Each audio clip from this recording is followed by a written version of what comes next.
Dear restless mind, it's late again, isn't it?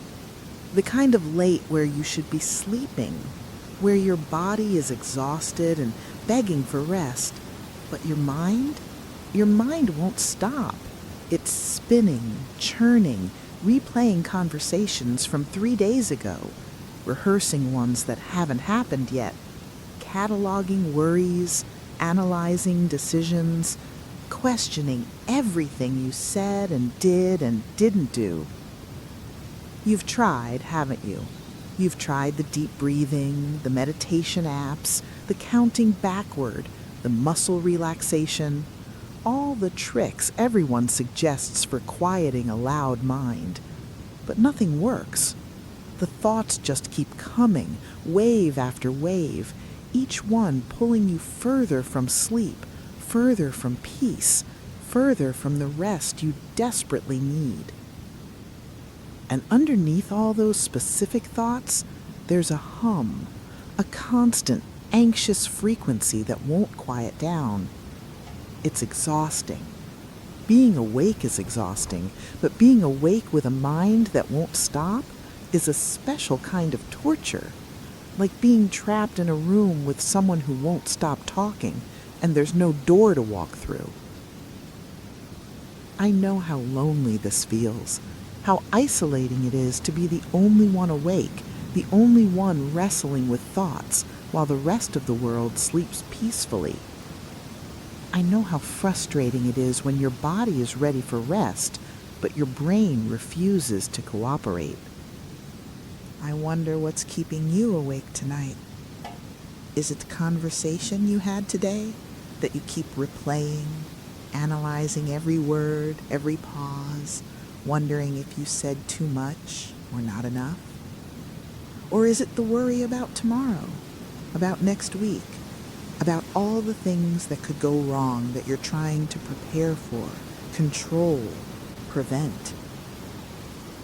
Or is it something older, something that lives deeper in your system, an old anxiety, an unresolved hurt, a fear that's been with you so long you barely recognize it as fear anymore, just this presence that emerges at night when the distractions fall away and you're alone with yourself. Sometimes the specific content of the thoughts doesn't even matter. It's just the fact that they're happening at all.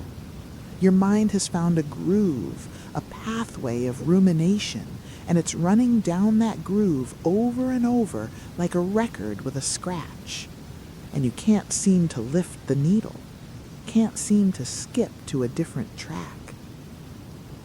The worst part is the thoughts about the thoughts, the meta-anxiety, the I should be sleeping, why can't I sleep? What's wrong with me that I can't do this simple thing? Everyone else can sleep. Why can't I? Let me tell you something I learned after years of battling my own restless mind. Fighting the thoughts makes them stronger. Telling yourself, stop thinking about this, is like telling yourself not to think about a white elephant. The instruction itself reinforces the very thing you're trying to avoid. Your mind isn't your enemy, even when it feels like it. It's not trying to torture you by keeping you awake. It's trying to help you in its misguided way.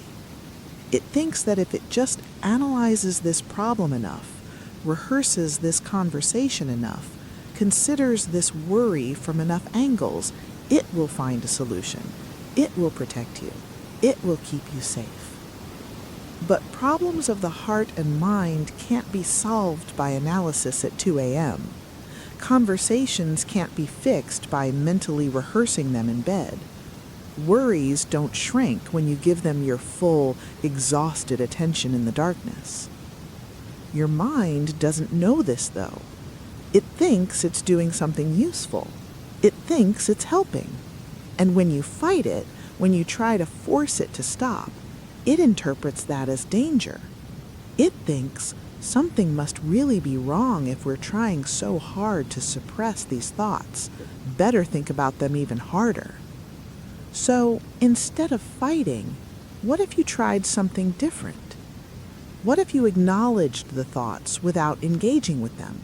Like watching cars pass by on a highway, noticing them, letting them move through your awareness, but not getting in them, not following where they're going. There's that worry about work again. There it goes. There's that replay of today's conversation, happening again. There's that fear about the future, showing up like it does. Not fighting, not following, just noticing, just letting the thoughts be there without giving them your full participation.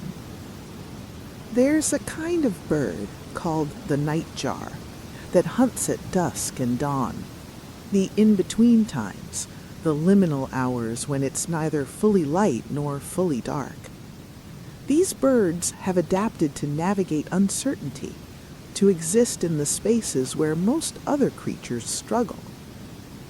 You're in a liminal space right now, not quite asleep, not fully awake, not in yesterday anymore, not yet in tomorrow, suspended in this strange in-between place where time feels different, where thoughts take on an intensity they don't have in daylight, where everything feels more urgent, more real, more impossible to ignore.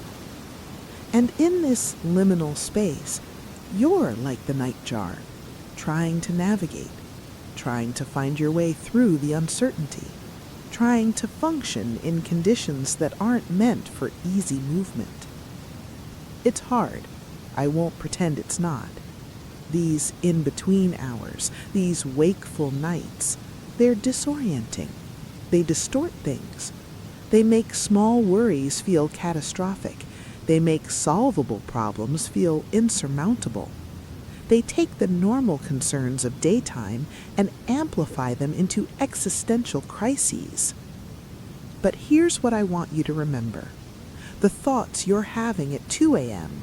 are not more true than the thoughts you'll have at 2 p.m. The nighttime mind is not more reliable than the daytime mind. It's just louder, more insistent, less filtered by the protective mechanisms that function when you're well rested and in daylight. The worries feel more real right now, but that doesn't mean they are more real. They're just more intense, and intensity isn't the same as truth. Can I tell you about a practice that has helped me on nights like this? It's called putting thoughts in boats. I imagine I'm standing by a river. It's dark, it's nighttime, and the water is flowing by. And each thought that comes, each worry, each replay, each what if, I imagine placing it gently in a small paper boat and setting it on the water. Not pushing it away aggressively, not damming the river to stop the flow, just acknowledging the thought, placing it in a boat, and letting the current carry it downstream. Some boats come back. The river flows in circles sometimes, or the current brings them back to where I'm standing. That's okay. I just place them in boats again. Sometimes the same thought gets placed in boats 20 times in one night. That's fine too. The practice isn't about making the thoughts disappear. It's about changing your relationship to them. You don't have to get in the boats. You don't have to follow them downstream. You don't have to grab them and examine their contents. You can just stand on the shore, placing thoughts in boats, watching the river flow, acknowledging that thoughts come and thoughts go, and you're the one standing on the shore. You're not the thoughts. You're not the river. You're the witness, the one who remains as everything flows past.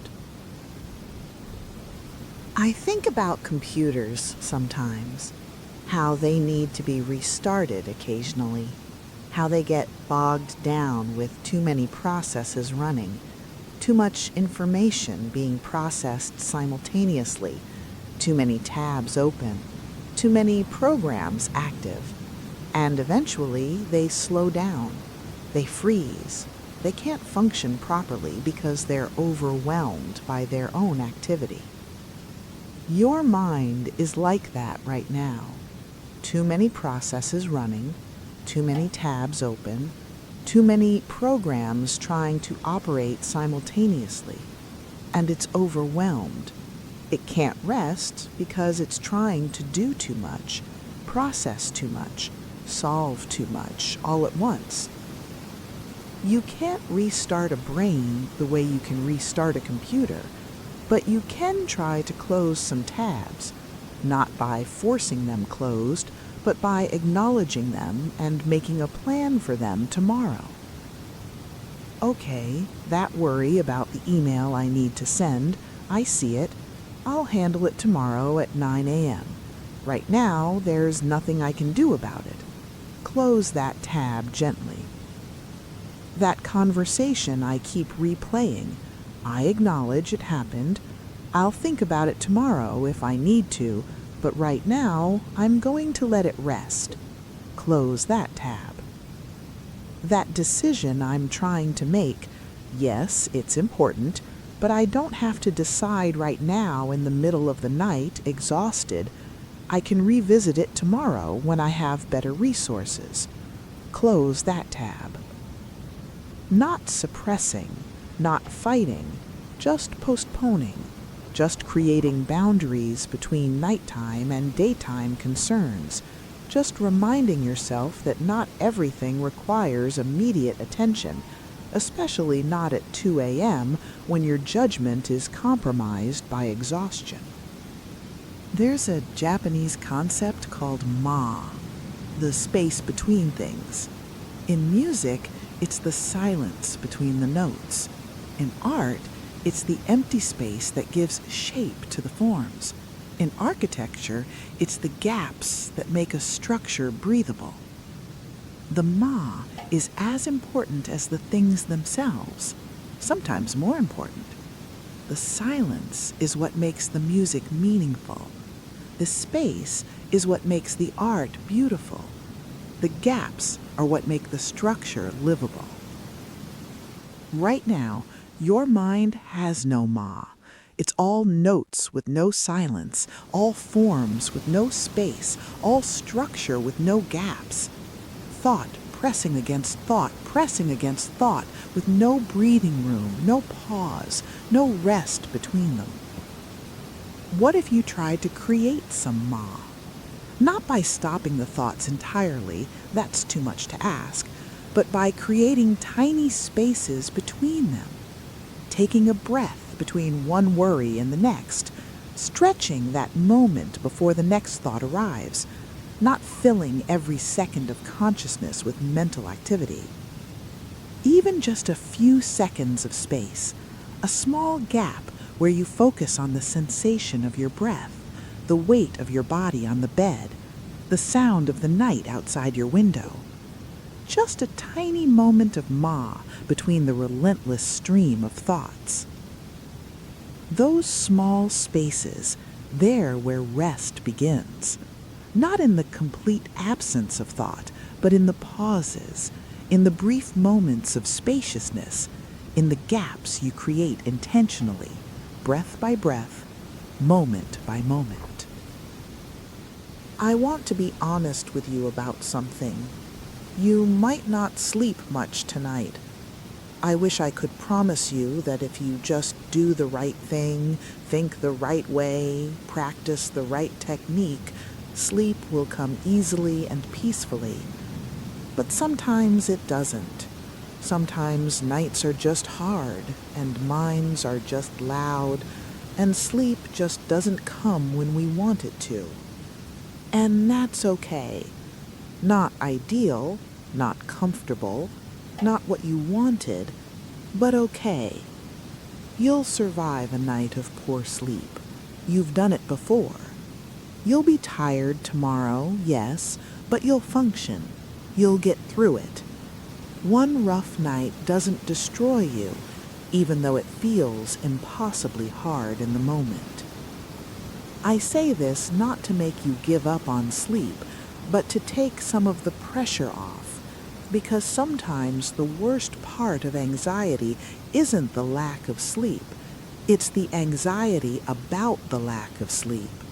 The watching the clock, calculating how many hours you could still get if you fell asleep right now, the stressing about how terrible tomorrow will be, the fear that you'll never sleep again, that this is permanent, that something is fundamentally broken.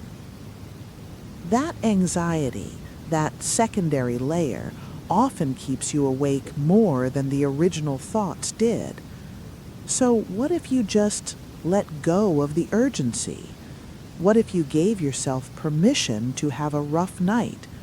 What if you said, okay, maybe I won't sleep much tonight. That's not ideal, but it's not catastrophic either. I'll rest as much as I can, and tomorrow I'll do what I can with whatever energy I have.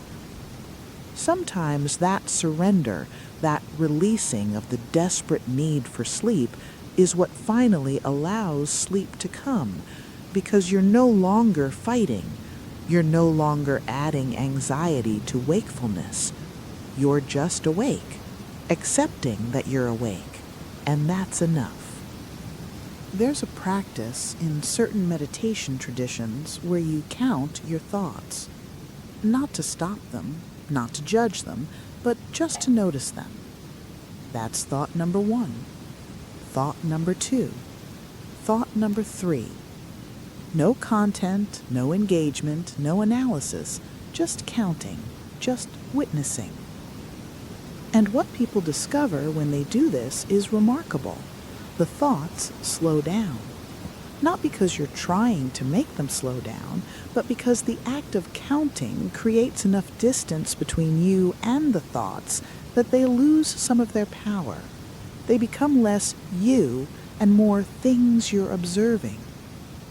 You could try that now if you want, not as a desperate technique to force yourself to sleep, but as a way of being with your wakeful mind that's a little less exhausting than getting tangled in every thought that passes through. Thought 1, worry about tomorrow's meeting. Thought 2, memory from earlier today. Thought 3, wondering why I can't sleep. Thought 4, judging myself for being awake. Just witnessing, just counting, just creating a little bit of space between the thoughts and the you who's experiencing them. Or maybe you don't want to do anything at all. Maybe you just want to lie here, awake, and let the thoughts happen without trying to manage them, fix them, or improve the situation. That's okay too. Sometimes the kindest thing you can do for yourself is stop trying so hard. Dear weary heart, I wish I could reach through these words and quiet your thoughts for you. I wish I could give you the rest you so desperately need, the peace that keeps eluding you, the sleep that won't come. But what I can give you is this. You're not alone in your wakefulness. You're not broken for having a mind that won't quiet. You're not failing at some basic human function. You're just someone whose nervous system is activated right now, whose thoughts are loud, whose rest is elusive. And that's hard. It's uncomfortable. It's frustrating beyond words. But it doesn't mean anything is fundamentally wrong with you. It just means tonight is a hard night, and hard nights happen to everyone, even to people who usually sleep well. So be gentle with yourself. Stop judging the wakefulness. Stop berating yourself for thoughts you can't control. Stop adding suffering on top of discomfort by telling yourself you should be different than you are. You're awake. That's what is. And what is can be met with kindness, with patience, with the understanding you're doing the best you can with an activated mind and an exhausted body. Rest in whatever way you can find rest tonight.